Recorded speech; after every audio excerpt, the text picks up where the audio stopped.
আসসালামু আলাইকুম প্রিয় দর্শক। অন্য মঞ্চের আলোচনায় আজ আমরা অতিথি হিসেবে পেয়েছি জগন্নাথ বিশ্ববিদ্যালয়ের শিক্ষক জনাব রাহাত মিনহাজকে। জনাব রাহাত মিনহাজ, আমাদের অনুষ্ঠানে আপনাকে স্বাগত জানাচ্ছি।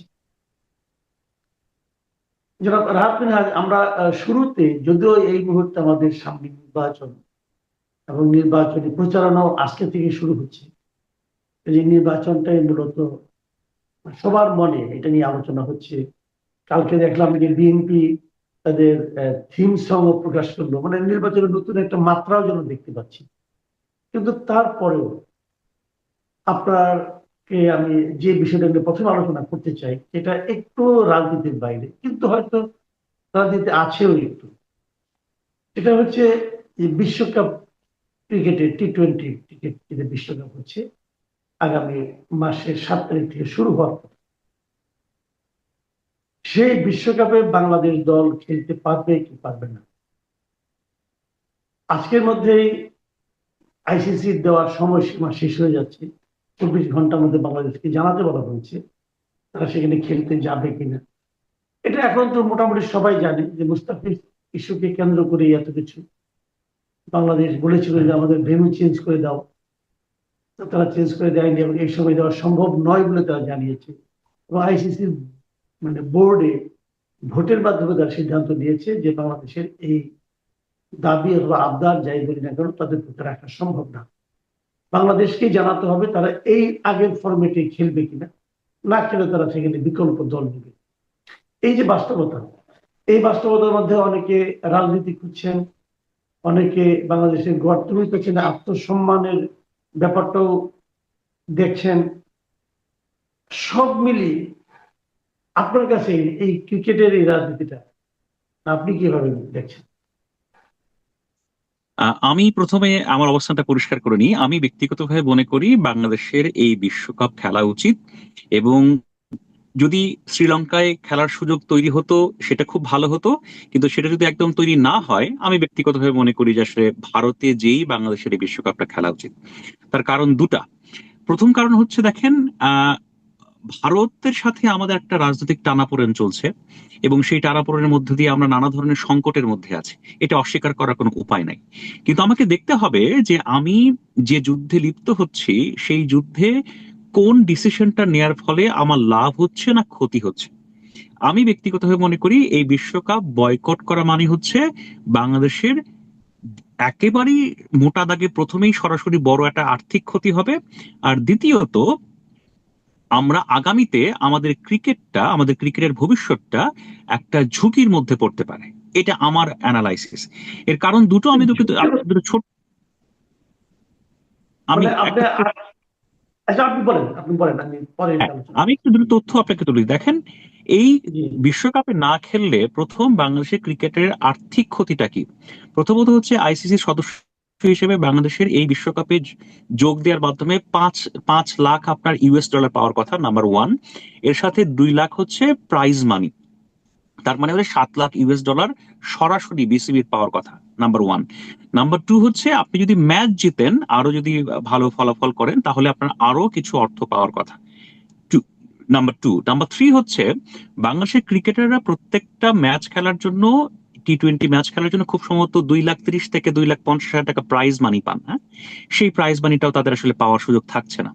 আমি ব্যক্তিগতভাবে মনে করি যে এই বিশ্বকাপে অংশগ্রহণ না করলে বাংলাদেশের ক্রিকেট বোর্ড, বিসিবি আর্থিকভাবে একটা ক্ষতির শিকার হবে, এবং সবচেয়ে বেশি ক্ষতির শিকার হবেন হচ্ছে স্কোয়াডে থাকা 15 জন ক্রিকেটার। আমার ধারণা, এটা সত্য নাও হতে পারে, আমার ধারণা বিশ্বকাপ একটা ক্রিকেটারের জন্য অনেক বড় একটা মঞ্চ। প্রত্যেকটা ক্রিকেটারই বা প্রত্যেকটা ফুটবলারই বিশ্বকাপ খেলতে চান। আমি ব্যক্তিগতভাবে মনে করি, মুস্তাফিজের ইস্যুতে ক্রিকেটাররা যেমন আহত হয়েছেন, আপনি আহত হয়েছেন, আমি আহত হয়েছি, এটা যেমন ঠিক, আমার ধারণা, এটা ভুলও হতে পারে, বাংলাদেশের এই বিশ্বকাপের স্কোয়াডে থাকা 15 জন ক্রিকেটারই, 15 জন সদস্যই তারা এই বিশ্বকাপ খেলতে চান। হ্যাঁ, শ্রীলঙ্কায় হলে খুব ভালো হতো, কিন্তু সেটা যদি না হয় তাই বলে বয়কট করা, ভারতে না যাওয়া, আমার ধারণা এই সিদ্ধান্তে এই 15 জন ক্রিকেটারও হয়তো একমত নন। তারা খেলতে চান, এটা আমার ধারণা। কিন্তু আপনি 15 জন ক্রিকেটারের কথা বলছেন, ঠিক আছে, তাদের পেশাগত ক্ষতির সম্মুখীন তারা হতে যাচ্ছে, এটাও ঠিক আছে। কিন্তু পাশাপাশি আমার বক্তব্যটা হলো, মুস্তাফিজকে ফেরত পাঠানোর মাধ্যমে ভারত যে কাজটা করেছে, এই কাজটাকে কি আপনি জাস্টিফাইড মনে করেন? নো নো, মুস্তাফিজকে যেভাবে আপনার নিলামে কেনা, তারপরে মুস্তাফিজকে যেভাবে বাদ দেওয়া হয়েছে আইপিএল থেকে, এটা অবশ্যই অস্বচ্ছ প্রক্রিয়া। এটা অবশ্যই বাংলাদেশের জন্য অপমানজনক প্রক্রিয়া। এতে এই আমি জায়গাটাই আহত হই। বলছি, আপনাকে আমি এই জায়গাটা বলছি। আপনি মনে করছেন একজন মুস্তাফিজকে ফেরত পাঠানোটা বাংলাদেশের জন্য অপমানজনক?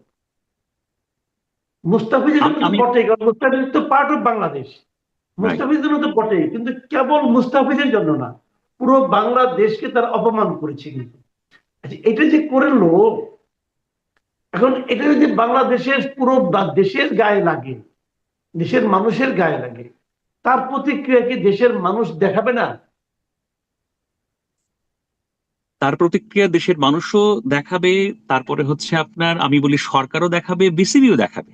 কিন্তু তাই সেই দেখাতে যে কি আপনি আপনার নিজের ক্ষতি করবেন?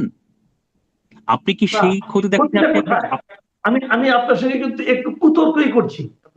হ্যাঁ, একটু কুতর্ক করছি আমি। আমার কথা হলো, যদি আমি তারপরও যেতাম, আমাদের যে বক্তব্যটা, যে আপনি আমাদের একজন খেলোয়াড়কে নিরাপত্তা দিতে পারছেন না, এই জন্য তাকে আপনি নিচ্ছেন না। এখন আপনি আমার 25 জন খেলোয়াড়কে নিরাপত্তা কি করে দেবেন? যে ওকে। উগ্রবাদী সংগঠনটা মুস্তাফিজকে ফিরিয়ে দিতে বললো, যাদের কথা শুনে আপনার নতজানু হলেন, সেই উগ্রবাদী সংগঠনটা যে আমাদের 25 জন প্লেয়ারের জন্য খুব আরামদায়ক বাস্তবতা তৈরি করবে, সেই গ্যারান্টি আপনি কোথায় দিবেন? আপনি তো সেই উগ্রবাদী সংগঠনটাকে থামানোর চেষ্টা করেন না, বরং ভারতের যে ক্ষমতাসীন রাজনৈতিক দল, তারা এই উগ্রবাদী সংগঠনের এই অন্যায় দাবির সঙ্গে সুর মিলিয়েছেন। ভারতের বিজেপির লিডার সুর মিলিয়েছে। তো সেখানে আমাদের প্লেয়ার যখন যেত, ধরেন কোনো শারীরিকভাবে আঘাত হতো কিনা হতো আমি জানি না, হয়তো হতো না, কিন্তু তারা তো এক ধরনের মানসিক ভাবে, যেমন ওই টিমে তো মুস্তাফিজও ছিল, আমাদের টি-20 টিভিতে মুস্তাফিজও থাকতো। তো মুস্তাফিজ কিভাবে থাকতো সেখানে? সে কি নিরাপদ বোধ করতো? তারা কি বাইরে কোথাও যেতে পারতো অন্য অন্য দেশের প্লেয়ারের মতো? পারতো তো না। অন্য দেশের প্লেয়ার তো অন্য সময় তো বাইরে যাইতো, একটা শপিং Right. মলে যেত অথবা একটা আড্ডা দিতে যেত, সেখানে কি আমাদের প্লেয়ার যে সেরকম স্বাচ্ছন্দ্য বোধ করতো? এই স্বাচ্ছন্দ্য বোধ করানোর দায়িত্বটা তো আয়োজক দেশের। এখন আয়োজক দেশ একটা প্রবলেম ক্রিয়েট করেছে, সেই প্রবলেমকে মেনে নিয়ে মাথা নিচু করে আমরা যদি যাইতাম, আমাদের 15 জন প্লেয়ারের হয়তো আর্থিক লাভ হতো, কিন্তু তাতে কি পুরো দেশ সম্মানিত বোধ করতো? আমি একটু লম্বা ওকে। প্রশ্ন করলাম, হয়তো তর্কের ভঙ্গিতে গেলাম, কিছু মনে করবেন না। আপনি আপনার প্রসঙ্গটা বলেন। না, আপনার আপনার অ্যানালাইসিস বা আপনার প্রশ্ন একেবারেই যৌক্তিক। দেখেন, আমি আমি খুব সহজ করে বলি, আইসিসির event is a different thing. হ্যাঁ, আইসিসির ইভেন্টে যদি বাংলাদেশের কোনো ক্রিকেটাররা ভারতে যে আক্রান্ত হন, হয়ে থাকেন, বা মানে হতেন যদি আর কি, এটা হতো ভারতের জন্য সবচেয়ে বড় লজ্জা। এটা হতো ভারতের জন্য সবচেয়ে বড় পরাজয়। ওকে।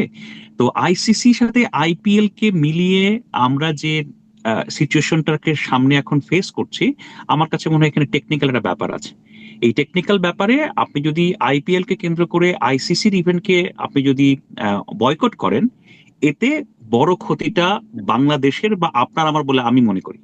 আপনাকে আমার সাথে একমত হতে হবে আমি বলছি না, নাম্বার ওয়ান। নাম্বার টু হচ্ছে হ্যাঁ, আমি আবারও বলছি যে যদি আমরা শ্রীলঙ্কায় খেলতে পারতাম, সেটা যদি হতো আমাদের জন্য ভালো হতো। কিন্তু তারপরে আমার কাছে মনে হয় যেহেতু এই অপশনটা আমরা অ্যাভেল করতে পারিনি, আইসিসি তে ভোট হয়েছে, আপনাকে জিম্বাবুয়ে পর্যন্ত ভোট দেয়নি রে ভাই। আপনি ক্রিকেটে কোন জায়গায় আছেন আপনার তখন ধারণা আছে আপনার আমার? বলেন। জিম্বাবুয়ে যে দলকে আমরা ডাইকে নিয়ে এসে রাইট, খেলায় টেলায়, সেই ইউর দল রাইট, পর্যন্ত আমি আপনাকে আপনাকে করতে একমত। পারে নাই। তারা ভোট দেয়নি। তারা ভোট দেয়নি এই কারণে যে বাংলাদেশের সঙ্গে ভারতের এখন যে রাজনৈতিক সম্পর্কটা চলছে, আমি অবশ্যই মনে করি এটা আসলে ক্রিকেটের মধ্যে সীমাবদ্ধ নেই, এটা রাজনীতির মধ্যে ঢুকে গেছে।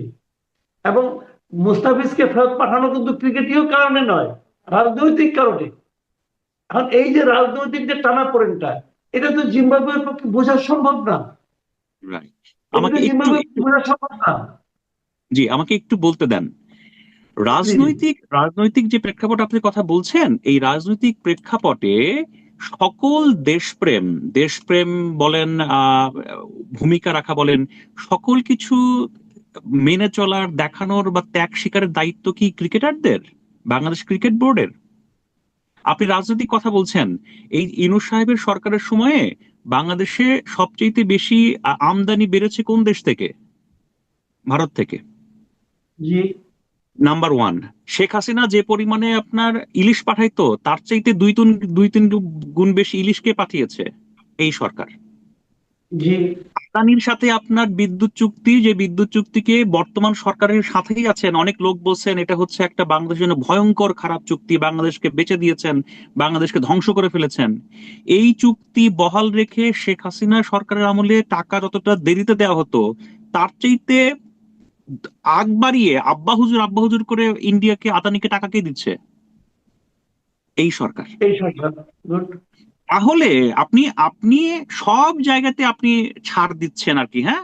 আর ক্রিকেটারদের সামনে এসে বলতেছেন, বাবা তোমরাই হচ্ছে আমাদের যুদ্ধের একমাত্র ঘুঁটি, তোমরা খেলতে যাইতে পারবে না, তোমাদেরকে দেশপ্রেম দেখাতে হবে। তার মানে কি আপনি সব জায়গায় ছাড় দিবেন, আর ক্রিকেটকে এসে বলবেন যে তোমাকে দেশপ্রেম দেখাতে তুমি বাধ্য? আমার এটা মনে হয় না এটা যৌক্তিকটা। না, আপনি কিন্তু ঠিক পয়েন্টে ধরেছেন। এই জায়গাটা কিন্তু আমিও একটা প্রশ্ন করবো। আমার প্রশ্নটা হলো যে বাংলাদেশ তো সব জায়গায় ইন্ডিয়াকে ছাড় দিচ্ছে, তো ইন্ডিয়া কোনো বাংলাদেশকে ছাড় দিচ্ছে না। ইন্ডিয়া কোনো মুস্তাফিজকে ফেরত পাঠানো, তাহলে বুঝান তো আমার ভাই আপনি। শোনেন, আমি বাংলাদেশের আপনাকে ইন্ডিয়ার সম্পর্ক তাহলে আগের চেয়ে বেটার হওয়ার কথা ছিল, তো সেটা তো হচ্ছে না। ইলিশ তো আমরা বেশি পাঠাচ্ছি, তাহলে সম্পর্কটা তো ভালো হওয়ার কথা আরো বেশি আগের চেয়ে, কিন্তু ওটা না না খারাপ হচ্ছে কেন? আপনি আপনি যে কথাটা, আমি এখন অনেক কথা তো ধরেন, সত্যি কথা বলতে বর্তমান বাস্তবতায় অনেক কথা তো আমরা বলতে পারি না, অনেক কথার উত্তর দিতে পারি না। আপনাকে আমি ছোট্ট একটা উদাহরণ দিই। 2 দিন আগে জি। মিরপুরে লিটন দাসকে সাংবাদিকরা প্রশ্ন করেছেন। সেই প্রশ্নের উত্তরে লিটন দাস বলেছেন যে এই প্রশ্নের উত্তর আমি এখন দিতে পারবো না, আমার নিরাপত্তাজনিত সমস্যা আছে। বাংলাদেশ টি-20 দলের ক্যাপ্টেন বাংলাদেশের সাংবাদিকদের প্রশ্নের উত্তর ঢাকায় বসে দিতে ভয় পায়। আপনি বুঝতে পারছেন কাদের ভয় পায়? মানে আমি তো সেই কথাই বলছি যে ক্রিকেট তো ক্রিকেটে থাকছে না। ক্রিকেটের মধ্যে তো রাজনীতি ঢুকে পড়ে। রাজনীতি ক্রিকেটকে নিয়ন্ত্রণ করছে এখন। বাংলাদেশ এক্স্যাক্টলি। গভর্নমেন্ট শুনেন, কিছু কিছু বিষয় আছে। মনে করেন মুস্তাফিজকে যখন ফেরত পাঠাবে, যদি মুস্তাফিজকে নিয়ে একটা খেলা না খেলাইতো তখন আরেক কথা, কিন্তু মুস্তাফিজকে যে কারণে, যে ইস্যুতে ফেরত পাঠানো হলো যে তাকে নেওয়া হবে না, সেটা কি, যেমন আমি জীবন মনে করেন কখনোই ক্রিকেট খেলিনি ধরা যায়, আমি তো একজন সাধারণ মানুষ, মুস্তাফিজকে ফেরত পাঠানোর ব্যথাটা কি বল মুস্তাফিজ পেয়েছে? আমি পাইনি।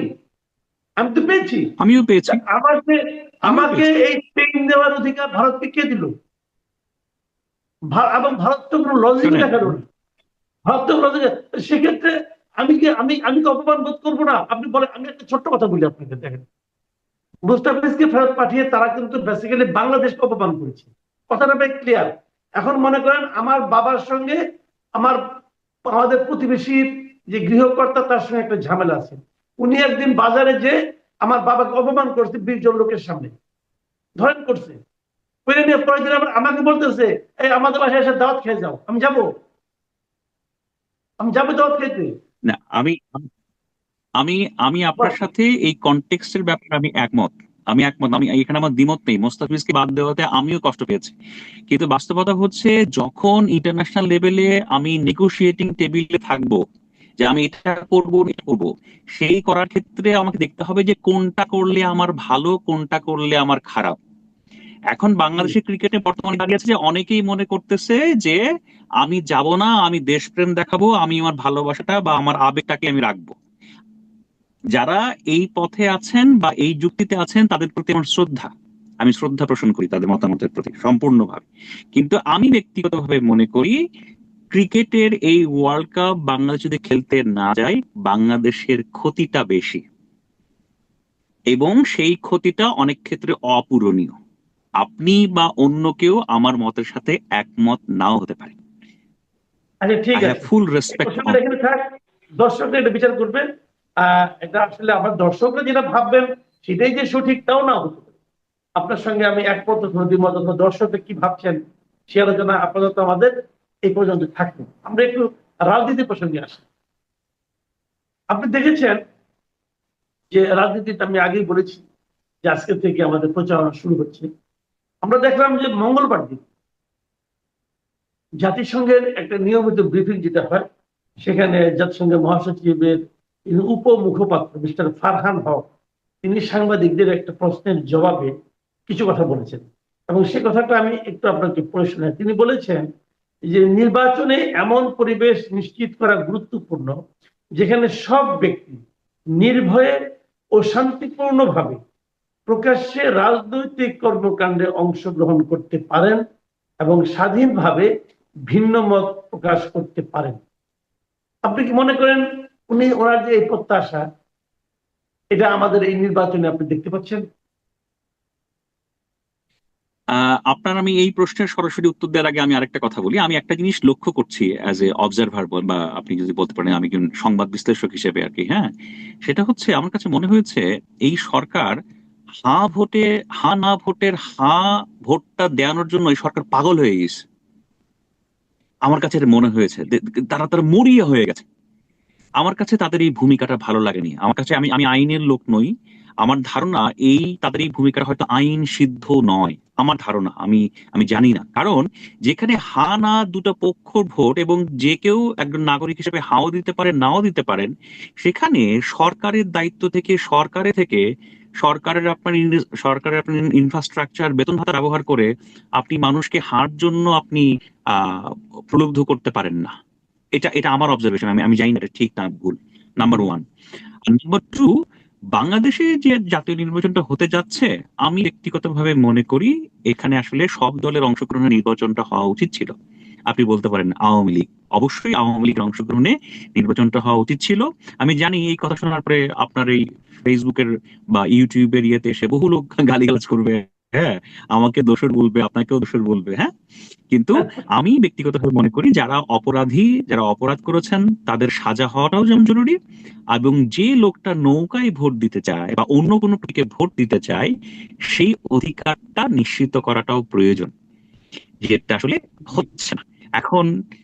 এর পেছনে আগে পেছনে অনেক যুক্তি থাকতে পারে। আপনি আওয়ামী লীগকে ফ্যাসিস্ট বলবেন, খুনি বলবেন, সেগুলোর অবশ্যই অনেক রিলেভেন্স আছে। কিন্তু যে মানুষটা, একটা মানুষের যদি থেকে থাকে যে তিনি তার নির্দিষ্ট প্রতীকে ভোট দিতে চান, সেটা যদি নৌকা হন, সেটাতে ভোট দেওয়ার অধিকারটা নিশ্চিত করাটাও আন্তর্জাতিক মানবাধিকারের মানদণ্ডের স্বীকৃত। তো সেটা হওয়াটা প্রয়োজন ছিল। তো এটা না হওয়াতে ইলেকশনটার গ্রহণযোগ্যতা, ইলেকশনটার আপনার নানা ক্ষেত্রে আপনার কি বলবো, পরবর্তীতে সাস্টেইন করার যে বিষয়টা, সেটা কতটুকু কি হয় সেটা আসলে আগামীতে বোঝা যাবে। এখন এখান থেকে বলাটা খুব মুশকিল। এই দেখেন, আপনি কথা বলার সময় আপনি কিন্তু একটু ভয়ে ভয়ে বললেন যে এটা বলাতে হয়তো আমাকে অমুকের দোষর তমুকের দোষর, মানে একে ট্যাগিং করা হতে পারে, এই ভয়ের কথার কিন্তু আপনি বললেন।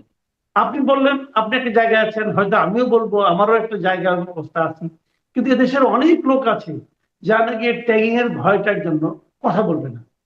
এখন যদি ট্যাগিং এর ভয়ে কথা বলতে না পারি আমি, ভোট চাইতে না পারি আমি, ভোটে দাঁড়াইতে না পারি আমি, অথবা ভোটের পরিবেশ যে সমালোচনা না করতে পারি আমি, তাহলে সেই পরিবেশটাকে আমি একটা অবাধ সুষ্ঠু নির্বাচনের জন্য মানে লাগসই পরিবেশ কি করে বলবো? আমি আপনাকে ছোট্ট করে বলি, আমি জার্নালিস্ট হিসেবে 2008 সালের সংসদ নির্বাচন কাভার করেছিলাম। আমি তখন খুব ইয়াং জার্নালিস্ট, একটা সাংবাদিক ছিলাম আর কি। হ্যাঁ, তো আপনি বিশ্বাস করেন 2008 সালে নির্বাচনের যে পরিবেশ, যে উৎসব মুখর আবহ এবং আইন শৃঙ্খলা পরিস্থিতির যে কন্ট্রোল যা ছিল, আমি এই জাতীয় নির্বাচনের আগে 10% তা দেখি না, 10%ও দেখি না। আপনারা 111 সরকারকে অনেকেই গালিগালাজ করেন, হ্যাঁ, 111 সরকারকে আওয়ামী লীগও বকাঝকা করে, বিএনপি তো 111 কে আপনার একেবারে খুব খারাপ বলেই ট্যাগ করে, হ্যাঁ। কিন্তু আপনি বিশ্বাস করেন 111-এর ওই সরকার বাংলাদেশের বাস্তবতায় যে অবাধ সুষ্ঠু নিরপেক্ষ যে নির্বাচনটা করেছিল, অবশ্যই অনেকে সমালোচনা করতে পারেন অনেক দিক থেকে, এমন নির্বাচন বাংলাদেশে হওয়াটা খুব কঠিন। এবার তো হবেই না।